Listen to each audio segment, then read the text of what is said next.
Google ने अपना DSA round खत्म कर दिया। बिल्कुल यही सेम स्टेटमेंट मेरे ऑफिस में मुझे किसी ने बताई। मुझे लगा यार ऐसा नहीं हो सकता। लोगों को ऐसा लगता है कि एआई आने के बाद, क्योंकि कोड सारा एआई लिख रहा है, तो अब डीएसए राउंड का कोई भी यूज नहीं है। लेकिन देखो एक्चुअल रियलिटी क्या है वो मैं आपको बताता हूं।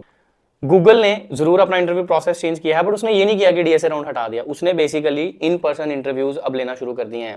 पहले ऑनलाइन जो इंटरव्यूज होते थे उसमें जनरली लोग एआई का यूज करके चीट कर रहे थे, लेकिन अब ये चीज बिल्कुल खत्म कर दी। And as a engineering manager भी मैं अगर अपना पर्सपेक्टिव दूं तो ये पॉसिबल ही नहीं है। दूसरी तरफ अगर मैं मेटा की बात करूं तो मेटा भी डीएसए राउंड ले रहा है, लेकिन वो आपको एआई टूल्स प्रोवाइड कर रहा है कि इसका यूज करो, बढ़िया कोड लिखो, लेकिन कोड लिखने के बाद इवैल्यूएशन करने का काम आपका है। एंड मैं आपको बता दूं चीजें पहले से भी ज्यादा टफ होने वाली हैं, क्योंकि जब आप कोड खुद लिखते थे आपने कहीं ना कहीं एल्गोरिदम मेमोराइज किया होता था, तो अब स्टेप बाय स्टेप जब लिखते हो तो आप पूरा कोड रिलेट कर पाते हो।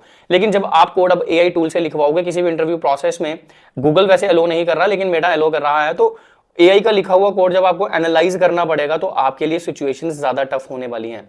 तो मतलब ये नहीं है कि आपको फंडामेंटल्स पे काम नहीं करना, आपको फंडामेंटल्स आएंगे तभी आप एआई का कोड लिखा हुआ भी एनालाइज कर पाओगे, इवेल्युएट कर पाओगे।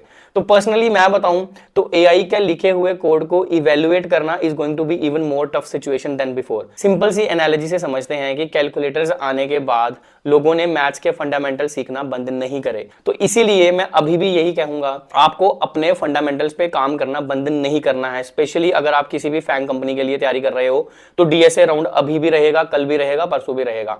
आपको जिन चीजों पे काम करने की और जरूरत है वो है अपने इवैल्यूएशन के स्किल्स बढ़ाने हैं, अपने क्रिटिकल थिंकिंग के स्किल्स बढ़ाने हैं, क्योंकि अब आप किसी का लिखा हुआ कोड भी इवैल्यूएट करने वाले हो। आपको क्या लगता है कि ये डेटा स्ट्रक्चर वाला राउंड कभी भी रिमूव होगा प्रोसेस से कि नहीं, वो मुझे कमेंट करके जरूर बताना। Thanks for watching.